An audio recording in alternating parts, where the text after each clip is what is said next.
Hello friend, हमारे YouTube channel में आप सभी का स्वागत है। जैसा कि आप जानते हैं, इस चैनल के माध्यम से आप सभी को यूपी बोर्ड 2023 परीक्षा की तैयारी करवाई जा रही है। कल हम सभी कक्षा 10 के जो पिछले ईयर का जो पेपर है उसको सॉल्व कर रहे थे। सेट नंबर 2 822 कोड है AW।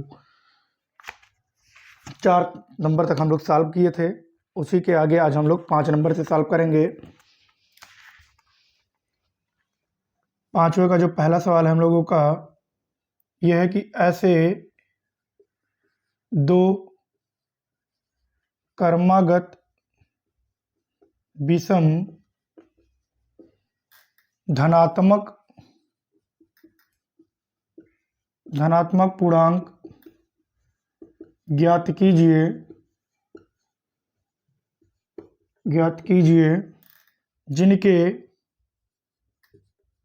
जिनके वर्गों का योगफल 290 हो। तो मान लेते हैं माना पहली संख्या 2n+1 तथा दूसरी क्रमागत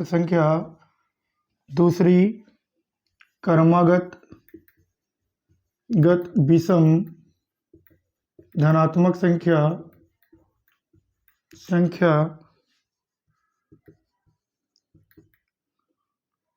2n+3 है। प्रश्नानुसार कह रहा है कि जिनके वर्गों का योगफल 290 हो, तो 2n+1 का होल स्क्वायर और प्लस 2n+3 का होल स्क्वायर बराबर 290। यहाँ पे हो जाएगा 4n square plus 1 plus 4n plus 4n square plus 9 plus 12n बराबर 290। चारों चार 8 n स्क्वायर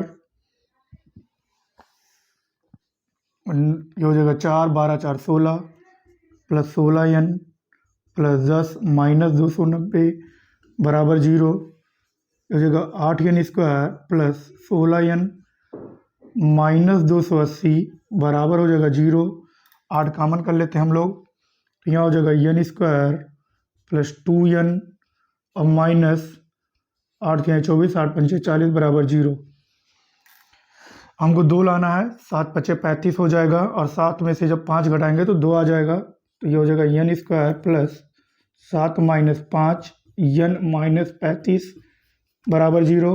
हम लोग इस तरीके से करेंगे, डायरेक्ट ना करके एक स्टेप बढ़ा के करेंगे तो हम लोगों से गलती होने की चांसेस जो होती है वो कम हो जाएगी। तो हो जाएगा n square plus 7n plus minus minus 5n minus 35 बराबर 0। यहाँ से n कॉमन कर लेंगे तो हो जाएगा n प्लस 7 माइनस 5 कॉमन कर लेंगे तो n प्लस 7 इक्वल टू 0। तो n माइनस 5 और यहाँ पे हो जाएगा n प्लस 7 इक्वल टू 0। तो n का जो 2 मान मिला हमको, एक मिला 5 और एक मिला -7, तो धनात्मक मान ले लेते हैं। तो n बराबर 5 लेने पर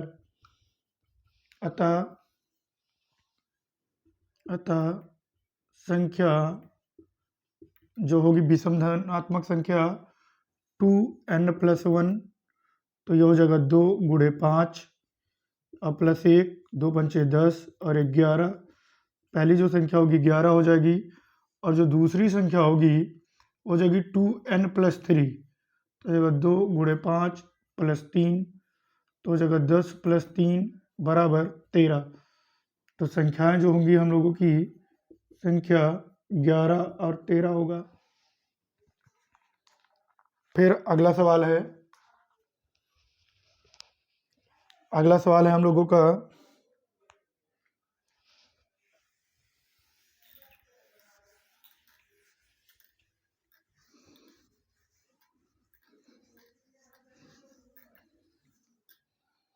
अगला सवाल है कि यदि बिंदु खा नंबर यदि बिंदु A0 0B तथा XY संरेख हूँ तो सिद्ध कीजिए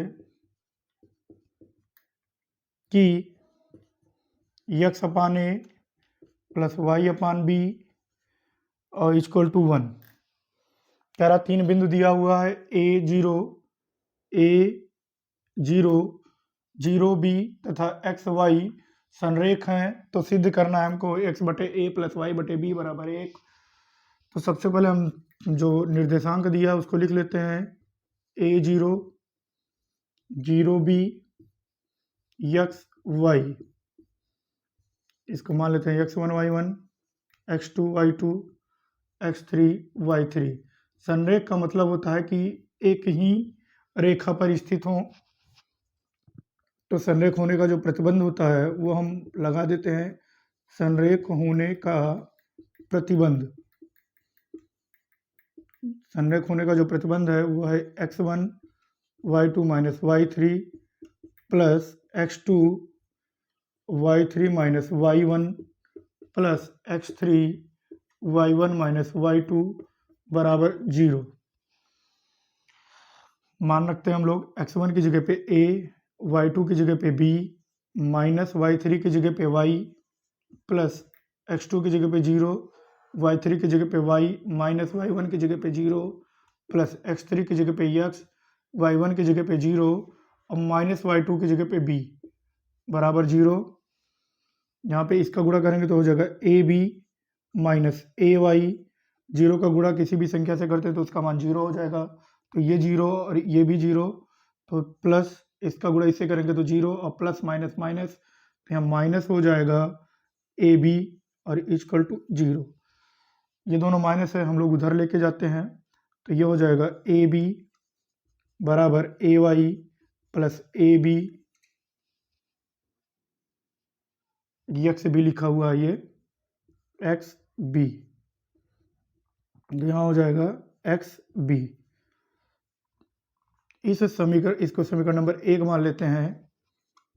समीकरण फर्स्ट को AB से भाग करने पर दोनों पक्षों में, समीकरण 1 को AB से दोनों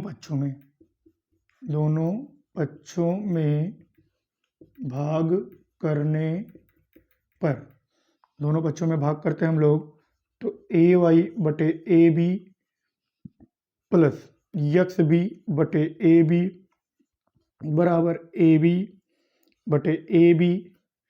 तो ये इससे कैंसिल हो जाएगा, B से B कैंसिल और A से A कैंसिल, तो यहाँ बचेगा XA बटे YB बराबर 1। हमको यही प्रूव करना था।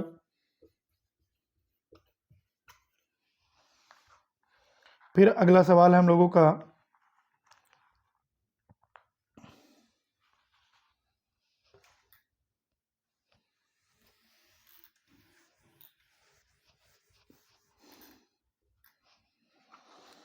जो अगला सवाल है, कह रहा है कि एक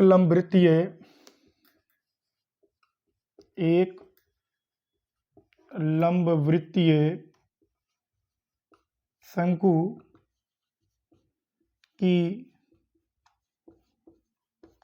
तिर्यक ऊंचाई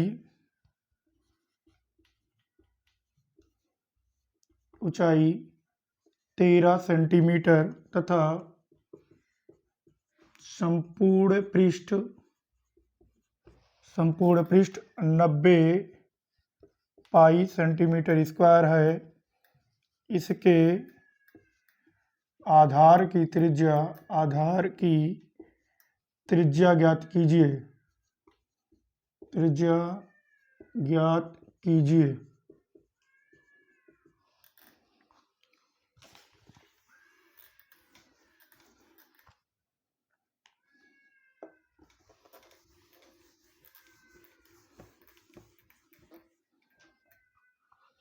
एक लंबवृत्तीय शंकु की तिर्यक ऊंचाई 13 सेंटीमीटर तथा संपूर्ण पृष्ठ 90 पाई सेंटीमीटर स्क्वायर है। इसके आधार की हमको त्रिज्या ज्ञात करनी है।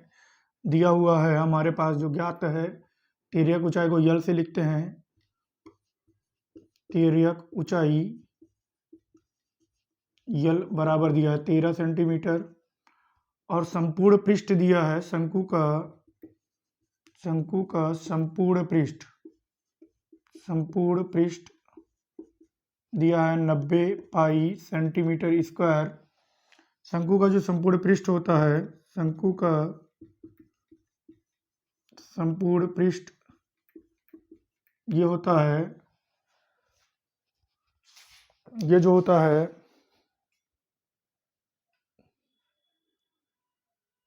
एक बार हम फ्रेम चेक कर लेते हैं।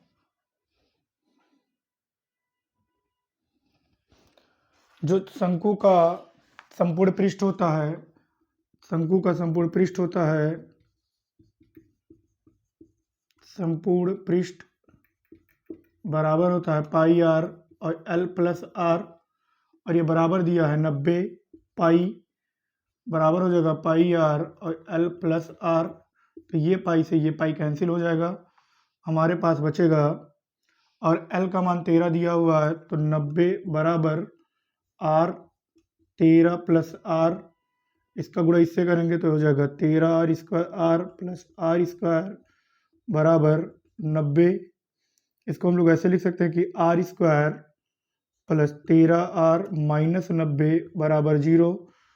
अब हम लोग ए और सी का गुणा करें, मतलब इसका फैक्टर करें, 13 आना चाहिए, चाहे जोड़ें और चाहे घटाएं। तो 18 पंचे 90 और 18 में से जब 5 घटाएंगे तो 13 हो जाएगा। तो ये हो जाएगा R square plus 18 minus 5 R minus 90 बराबर 0। तो ये हो जाएगा R square plus 18 R plus minus minus 5 R minus 90 बराबर 0। तो आर कॉमन कर लेते हैं तो आर प्लस 18, यहाँ से माइनस 5 कॉमन कर लेते हैं तो आर प्लस 18 हो जाएगा यहाँ पे बराबर 0। तो हो जाएगा आर माइनस 5 और आर प्लस 18 बराबर 0। तो आर का हमको दो मान मिलेगा, एक मिलेगा 5 और एक मिलेगा माइनस 18। तो आर बराबर धनात्मक मान लेते हैं, तो आर बराबर 5 लेने पर शंकु के आधार की जो त्रिज्या होगी, शंकु के आधार की त्रिज्या ये हो जाएगा हमारा 5 सेंटीमीटर। फिर अगला सवाल है हम लोगों का कि निम्नलिखित सरणी किसी मोहल्ले के 25 परिवारों के भोजन पर दैनिक व्यय को दर्शाता है। उपयुक्त विधि द्वारा भोजन पर हुए दैनिक माध्य व्यय ज्ञात करना है। अगला सवाल है हम लोगों का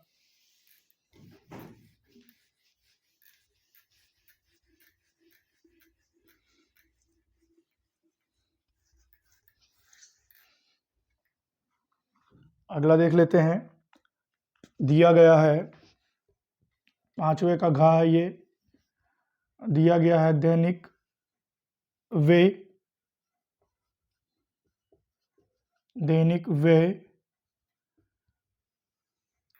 फिर दिया गया है परिवारों की संख्या, हम लोगों को निकालना है समांतर माध्य। तो सबसे पहले हम लोग मध्य बिंदु ज्ञात करते हैं, मध्य बिंदु, और उसके बाद इसका और इसका मतलब संचयी बारंबारता कहते भी हैं, और हम लोग समेशन ऑफ एफ एक्स भी कहते हैं।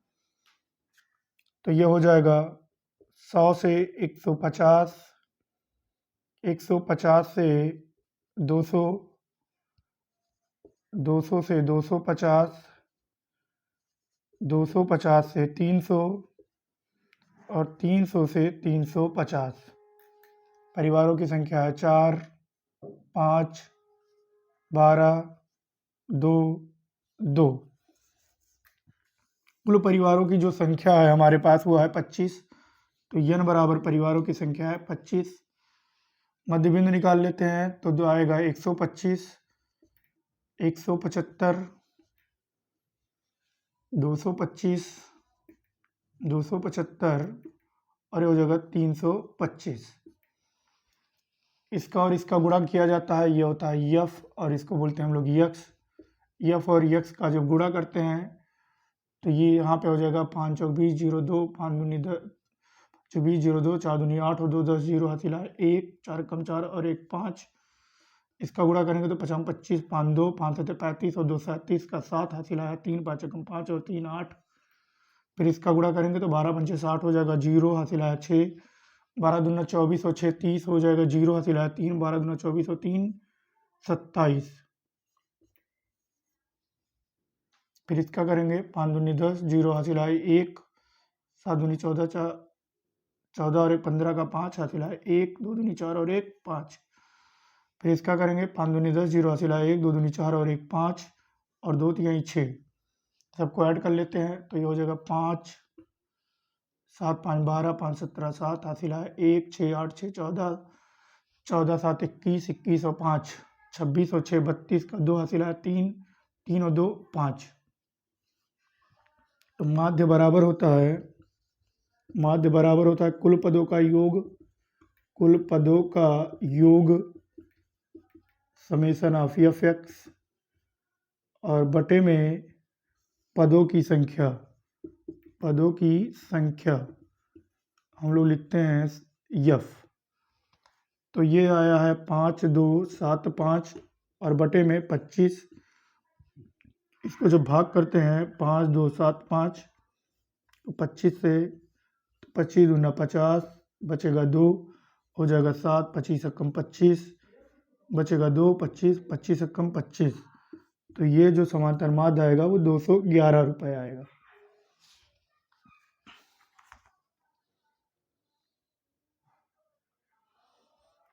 फिर हम लोगों का जो अगला सवाल है 6, सवाल नंबर 6 है।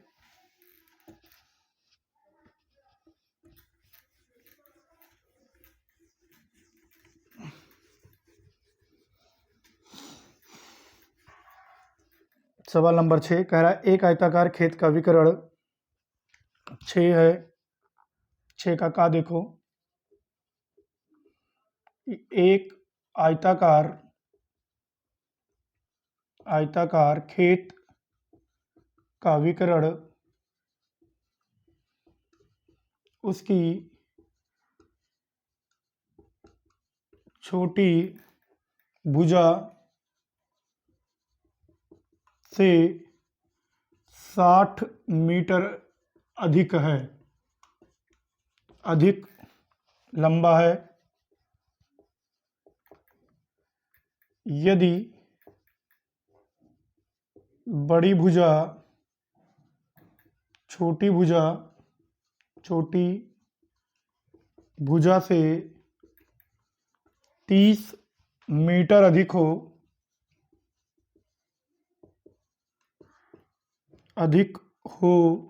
तो खेत की भुजाएं ज्ञात करो। खेत की भुजाएं ज्ञात करो। ये हमको ज्ञात करना है, खेत की भुजाएं ज्ञात करनी है।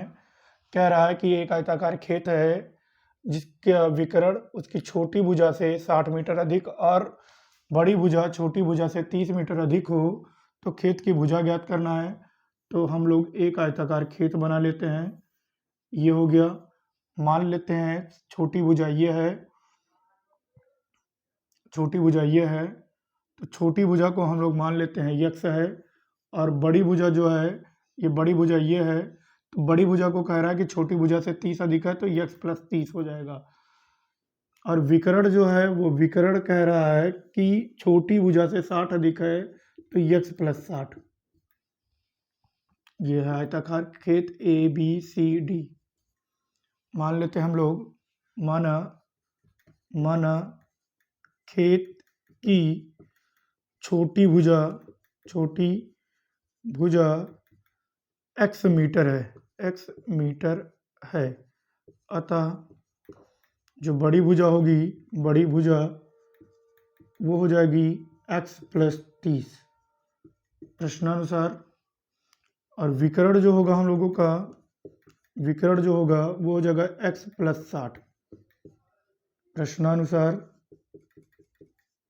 प्रश्नानुसार अब ये पाइथागोरस प्रमेय लगा देते हैं हम लोग। तो पाइथागोरस प्रमेय लगा देंगे त्रिभुज BDC में, तो x + 60 का होल स्क्वायर, कर्ण का होल स्क्वायर बराबर लंब का होल स्क्वायर प्लस आधार का होल स्क्वायर, तो x का होल स्क्वायर प्लस x + 30 का होल स्क्वायर हो जाएगा। तो हो जाएगा x² + 3600 + 120x बराबर x² + x² प्लस 90 900 और प्लस 60x। ये और ये कैंसिल हो जाएगा, सबको हम लोग एक तरफ कर लेते हैं। तो हो जाएगा x² + 60x प्लस 900 और -3600 और -120 x बराबर 0। तो ये हो जाएगा हम लोगों का x², 120 में से 60 घटाएंगे तो -60x, और यहाँ से इसमें घटाएंगे तो हो जाएगा -2700 बराबर 0। 2700 का फैक्टर करें कि 60 आए, चाहे जोड़ें या घटाएं। इसका फैक्टर करेंगे तो 90 में से 30 घटाएंगे तो 60 आ जाएगा। तो x² - 90 - 30 x - 2700 बराबर 0। हो जाएगा x² - 90x प्लस 30x - 2700 बराबर 0। x कामन कर लें तो x - 90 और प्लस 30 कामन कर लें तो x - 90 बराबर 0। तो हो जाएगा x + 30 और x - 90 बराबर 0। x का हम लोगों को दो मान मिलेगा, एक मिलेगा -30 और एक 90, तो धनात्मक मान ले लेते हैं हम लोग।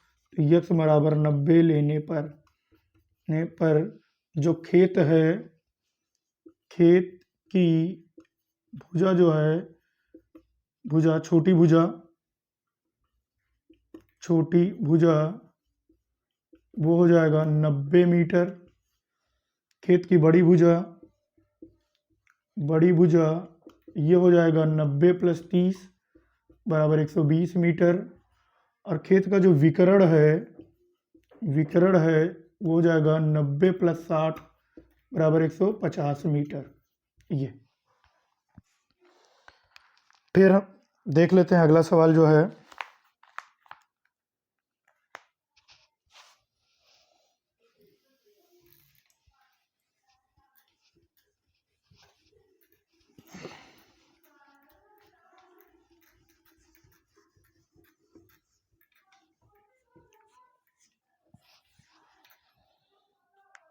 अगला जो सवाल है कि दी गई आकृति में ABC त्रिज्या वाले एक वृत्त का चतुर्थांश है तथा BC को व्यास मानकर एक अर्धवृत्त खींचा गया है।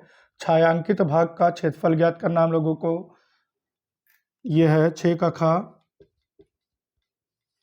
खा दिया गया है कि एक 14 सेंटीमीटर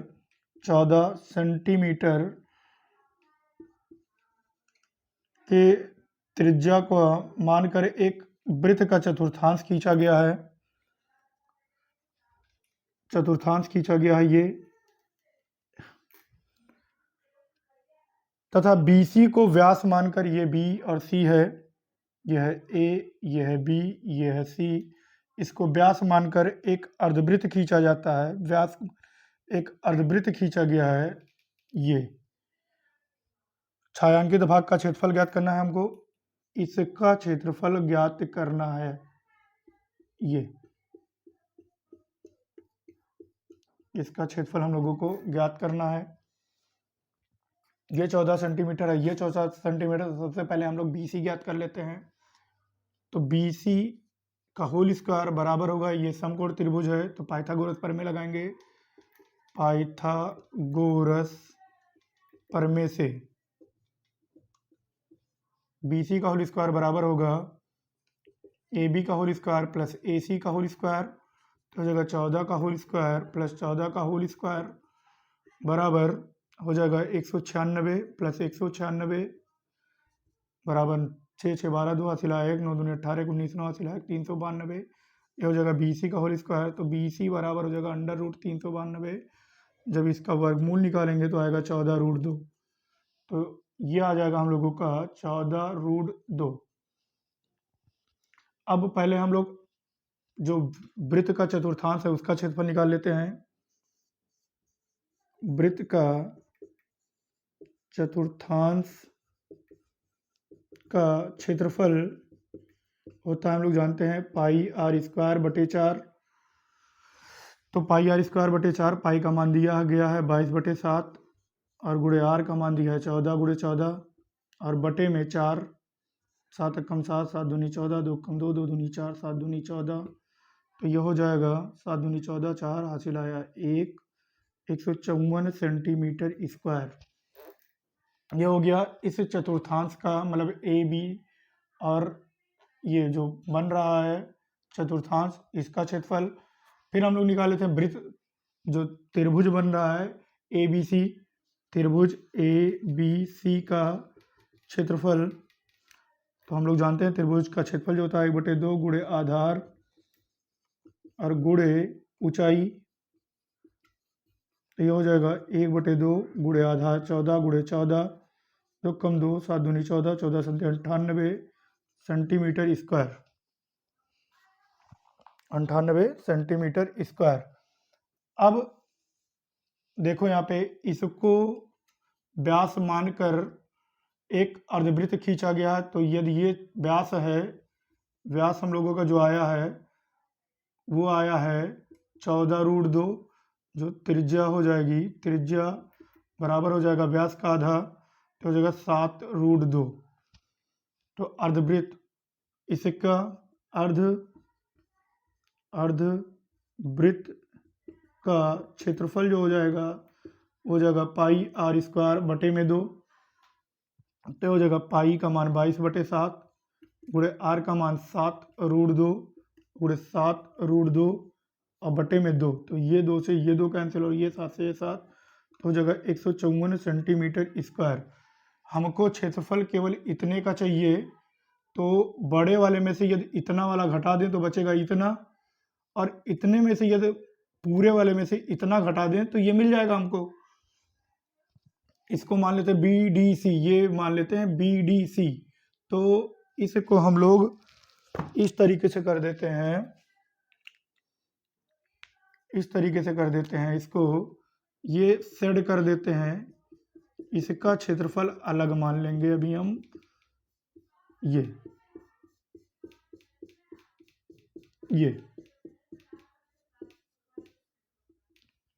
तो सबसे पहले हम लोग इतने का क्षेत्रफल ज्ञात कर लेते हैं। तो बी डी सी का क्षेत्रफल, बी डी सी का क्षेत्रफल जो होगा, छायांकित भाग मान लो, छायांकित भाग बीडीसी का जो क्षेत्रफल होगा वो चतुर्थांश का क्षेत्रफल होगा, मतलब वृत्त के चतुर्थांश का क्षेत्रफल, वृत्त के चतुर्थांश का क्षेत्रफल माइनस त्रिभुज का क्षेत्रफल।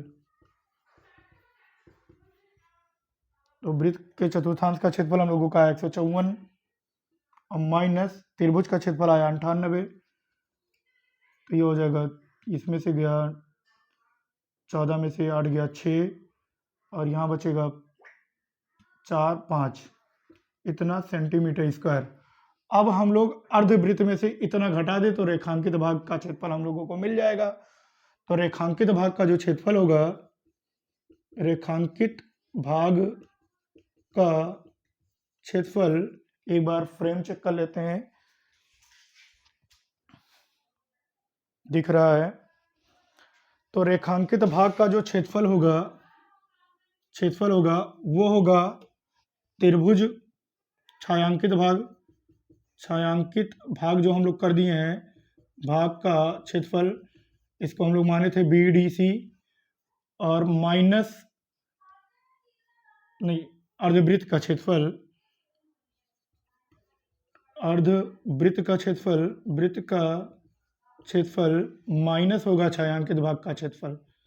छायांकित भाग का क्षेत्रफल BDC का जो अभी हम लोग मान लिए थे, तो अर्धवृत्त का क्षेत्रफल जो आया है हम लोगों का 154 आया है, 154 सेंटीमीटर स्क्वायर, और माइनस जो छायांकित भाग का आया है 56 सेंटीमीटर स्क्वायर, इसमें से ये घटाते हैं तो हो जाएगा 14, 14 में से 6 गया तो 8 हो जाएगा, यहाँ बचेगा 4, 14 हो जाएगा 9, 98 सेंटीमीटर स्क्वायर। मतलब जो रेखांकित भाग था ये वाला भाग, ये तो इसका जो क्षेत्रफल आया है 98 सेंटीमीटर स्क्वायर होगा। फिर इसमें दिया है, ये खुद से करेंगे कि एक त्रिभुज संरचना वाला है, ये खुद से करेंगे। अगला हम करवाते हैं घ नंबर।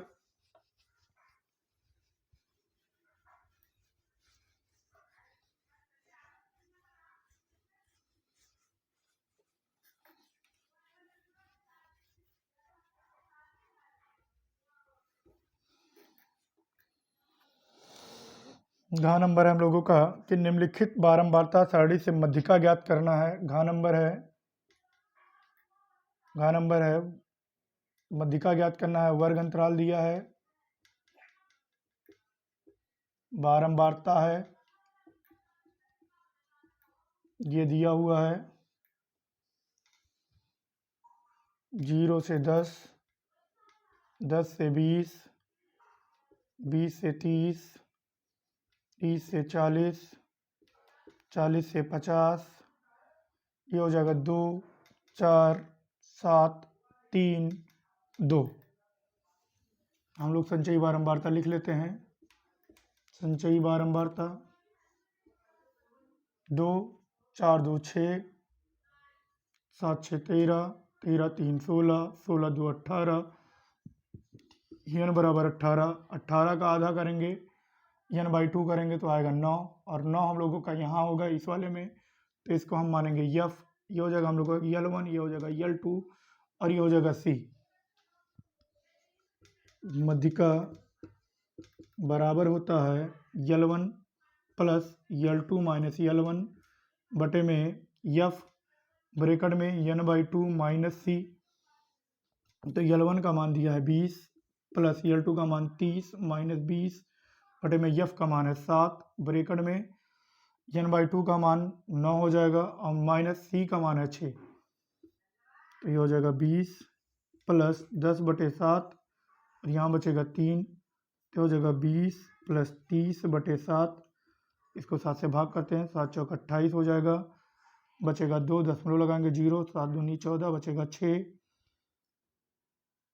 6 हो जाएगा 60, 7 8 56, तो 2 अंक तक ही निकालते हैं, तो हो जाएगा 20 प्लस 4.28, तो हो जाएगा 24.28। इसकी मध्यिका हो जाएगी 24.28। बस आज इतना ही। इसके आगे हम लोग अगले क्लास में करेंगे। जो भी कमी है आप लोग कमेंट बॉक्स के द्वारा हमको बता सकते हैं, उस कमी को दूर किया जाएगा। धन्यवाद।